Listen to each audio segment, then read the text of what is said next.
कारभारण्या ग काय करायलीस? चालवू दे किती असली टेम्पो. चालवू दे म्हणजे ह्यो काय टेम्पो ह्यांचा आहे काय? ह्यो टेम्पो आमचा आहे, फुकट अजिबात मिळणार नाही.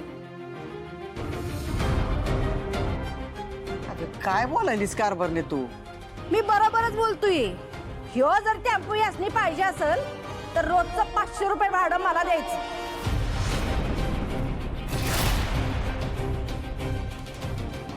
आणि मगच ह्यो टेम्पो घराबाहेर पडल. अगं कारभारने जीवाला काहीतरी वाटू देत तुझ्या. हा इतके दिस यो टेम्पो अंगणामध्ये निस्ता पडून होता, धुळखात होता. माझ्या पोरानं कष्ट करून सकाळपासून उपाशी पोटी तो चालू केलाय. हा 4 पैसे कमवायला निघाला त्या टेम्पोवर. तुला आनंद व्हायचा सोडून तू त्याला आडवा येऊन खोडा काय घालायला लागलीस का? कसला आनंद घेऊन बसलाय हो तुम्ही? आतापर्यंत रोज घरात पैसे येत होते म्हणून घर चालत होतं. आता खायचे वांदे झालेत, त्यात तुम्ही ही श्रीमंताघरची नटमोगरी घरात आणून ठेवली ना वा. हिचं पोट तुम्ही भरायचं. कारभारने अगं काय बोलायलीस तू? शुभ वर्षा राग मी समजू शकतो, पण तू काय बोलतेस याचं जरा तरी भान ठेव. आई अण्णा काय चुकीचं बोलली आई?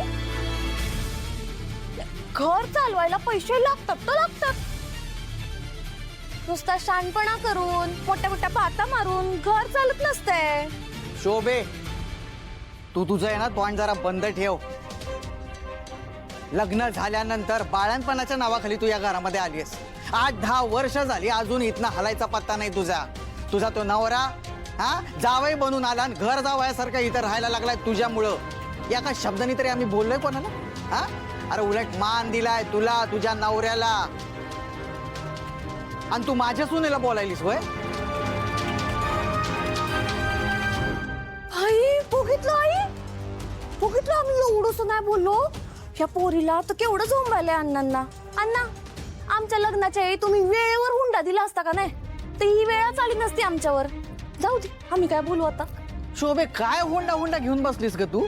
हा बाबा नका चिडू, माझ्यामुळे या घरात कुठलाही वाद नको.